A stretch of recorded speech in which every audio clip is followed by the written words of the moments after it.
เรื่องราวของแอปเปิลทองคำม้าไม้ยักษ์และสงครามที่แม้แต่เหล่าทวยเทพยังต้องลงมาทุ่มสุดตัว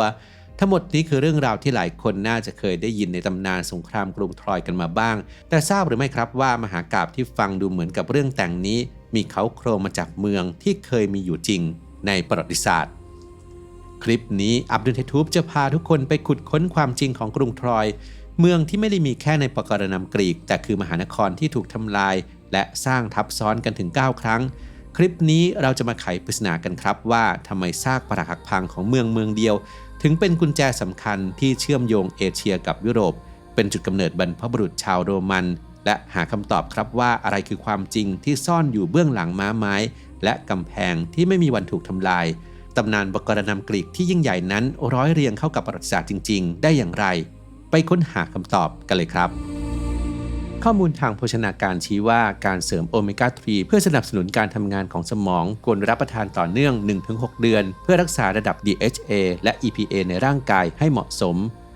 การเลือกผลิตภัณฑ์ที่ได้มาตรฐานสำหรับการดูแลสุขภาพระยะยาวจึงเป็นหัวใจสำคัญ Quality Omega 3 Norway Ultra Astaxanthin เป็นโอเมก้า 3 คุณภาพสูงจากนอร์เวย์ที่ตอบโจทย์ในจุดนี้และเป็นทางเลือกที่ผมวางใจศึกษาข้อมูลเพิ่มเติมหรือสั่งซื้อได้ที่ charity.asia/abdul-mysterious หรือคลิกลิงก์ใต้คลิปได้เลยครับ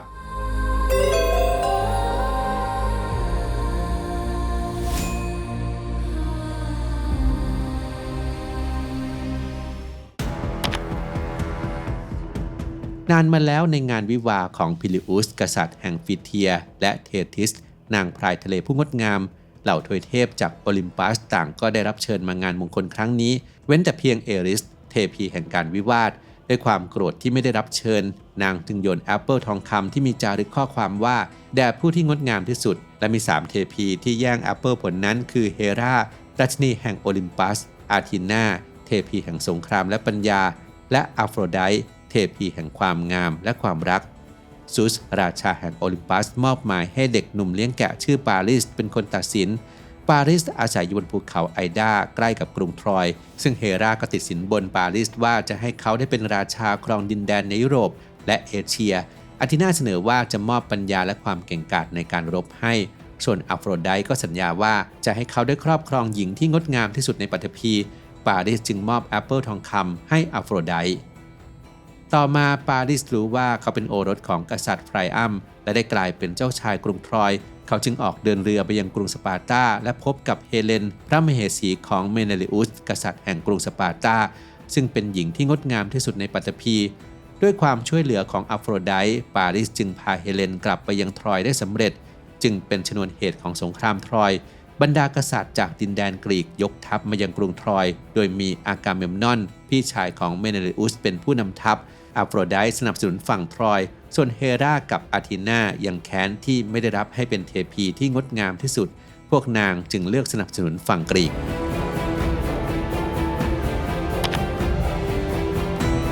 เมืองทรอยที่เป็นต้นแบบของเมืองทรอยในปกรณำกรีกตั้งอยู่บนเนินเขาฮิซาลิกใจกลางจังหวัดชนักคาเลที่อยู่ทางตะวันตกเฉียงเหนือของประเทศตุรกีในปัจจุบันเมืองนี้ได้มีการสร้างขึ้นถูกทำลายและสร้างใหม่หลายครั้งซึ่งการสร้างใหม่แต่ละครั้งก็จะสร้างบนซากเมืองของยุคก่อนหน้า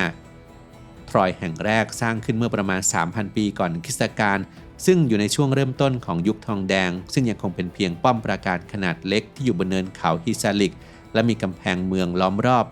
ทรอยแห่งที่2มีขนาดใหญ่เป็น2เท่าของทรอยแห่งแรกและมีกำแพงเมืองที่สูงใหญ่กว่าล้อมรอบสิ่งก่อสร้างในเมืองอีกทั้งยังมีพระราชวังที่สร้างจากอิฐและยังเต็มไปด้วยอัญมณีมากมายหากแต่ทรอยแห่งที่2กลับถูกทำลายด้วยไฟ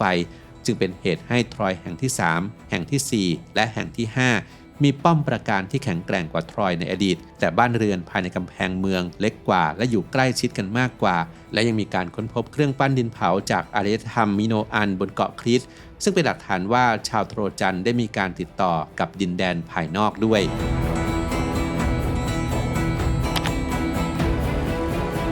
เมื่อถึงปลายยุคทองแดงก็มีการสร้างทรอยแห่งที่6ขึ้นมากำแพงเมืองทรอยยุคนี้แข็งแรงมากซึ่งในปกรณำกรีกซูสได้ลงโทษให้โพไซดอนเทพแห่งท้องทะเลกับอพอลโลเทพแห่งดวงอาทิตย์ ดนตรีและคำพยากรณ์ลงจากโอลิมปัสเพื่อไปรับใช้เลาเมดอนกษัตริย์แห่งกรุงทรอยที่โลกมนุษย์เป็นเวลา1 ปี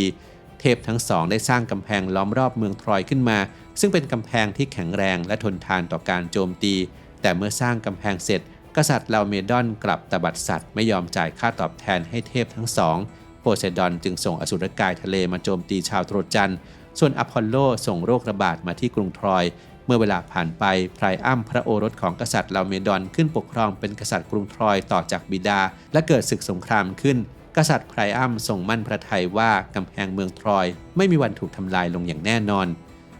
กำแพงเมืองทรอยแห่งที่ 6ไม่ได้ถูกสร้างขึ้นโดยทวยเทพก็จริงหากแต่ถูกขยายให้ใหญ่และสูงขึ้นกว่ากำแพงเดิมจนหนาราว5 เมตรและสูงถึง8 เมตรและมีเชิงเทินกับหอสังเกตการณ์ที่สร้างขึ้นจากอิฐ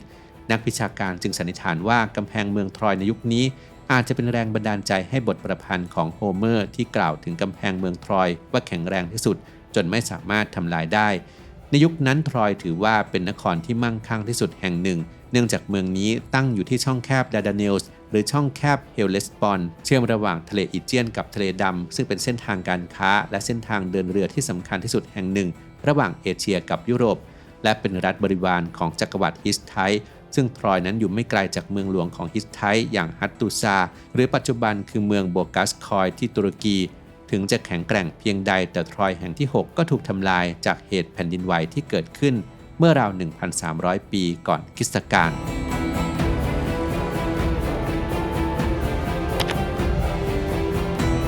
หลังจากเหตุการณ์แผ่นดินไหวทรอยแห่งที่ 7ก็ได้ถูกสร้างขึ้นมาโดยเมืองนั้นมีขนาดเล็กกว่าทรอยแห่งที่ 6และบูรณะป้อมปราการเก่าขึ้นมาใหม่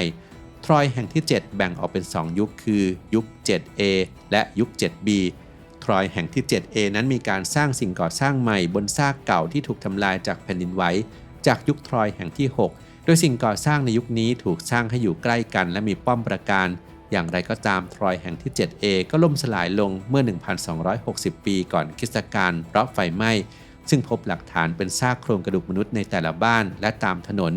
นักโบราณคดีจึงสันนิษฐานว่าเมืองทรอยในยุคนั้นถูกยึดปล้นสะดมและเผาโดยศัตรูซึ่งคล้ายกับเหตุการณ์ในมหากาพย์อีเลียดที่ชาวกรีกโจมตีเมืองทรอย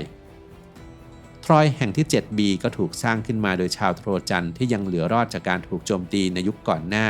โดยเมืองมีขนาดเล็กลงและสถาปัตยกรรมต่างจากทรอยแห่งที่ 7A แต่ไม่นานก็เกิดไฟไหม้ขึ้นทำให้ทรอยแห่งที่ 7B ล่มสลายลงและทรอยก็ถูกปล่อยทิ้งร้างมาหลายร้อยปี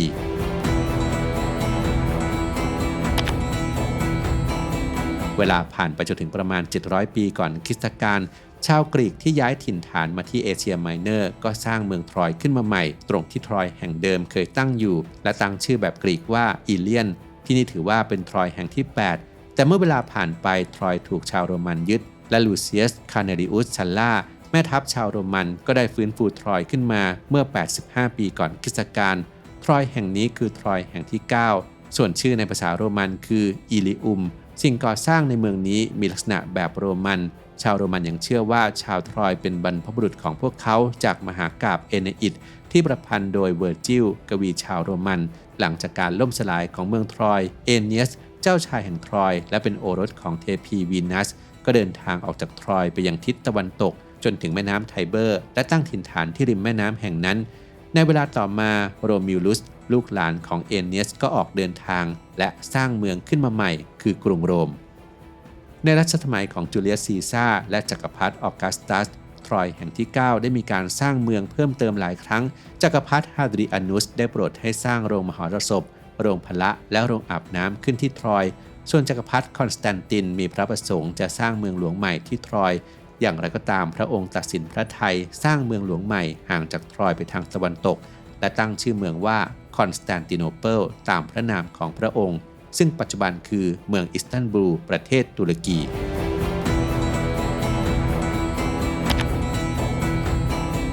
เมื่อสงครามอันยิ่งใหญ่กินเวลามานานนับ10ปีโอดิซิอุสกษัตริย์แห่งกรุงอิธากาก็ได้คิดอุบายโจมตีเมืองทรอยโดยได้สร้างม้าไม้ยักษ์ขึ้นมาและลากไปวางที่หน้ากำแพงเมืองทรอยส่วนบรรดาทหารกรีกซ่อนตัวอยู่ในม้าไม้เมื่อชาวโทรจันเห็นม้าไม้ก็เข้าใจว่าชาวกรีกยอมแพ้และถอยทัพกลับไปแล้วจึงได้นำม้าไม้เข้าไปในเมืองเพื่อเป็นเครื่องสังเวยแก่เทพีอาธีนา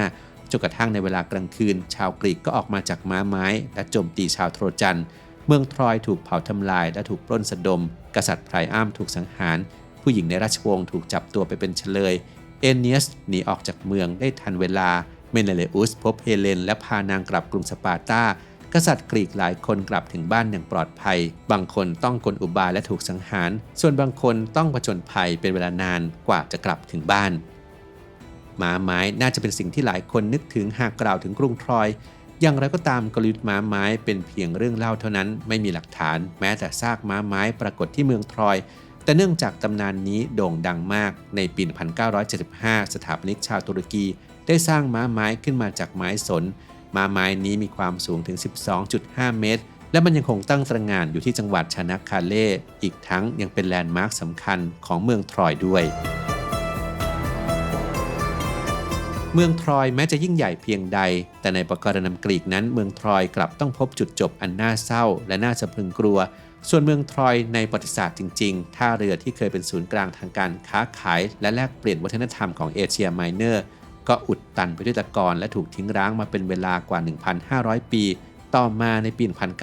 1998 ทรอยก็ได้รับเลือกจากยูเนสโกให้เป็นมรดกโลกทางวัฒนธรรมจากประวัติศาสตร์อันยาวนานนับพันปีอีกทั้งยังเป็นแรงบันดาลใจของมหากาพย์อีเลียดอันเรื่องชื่ออีกด้วย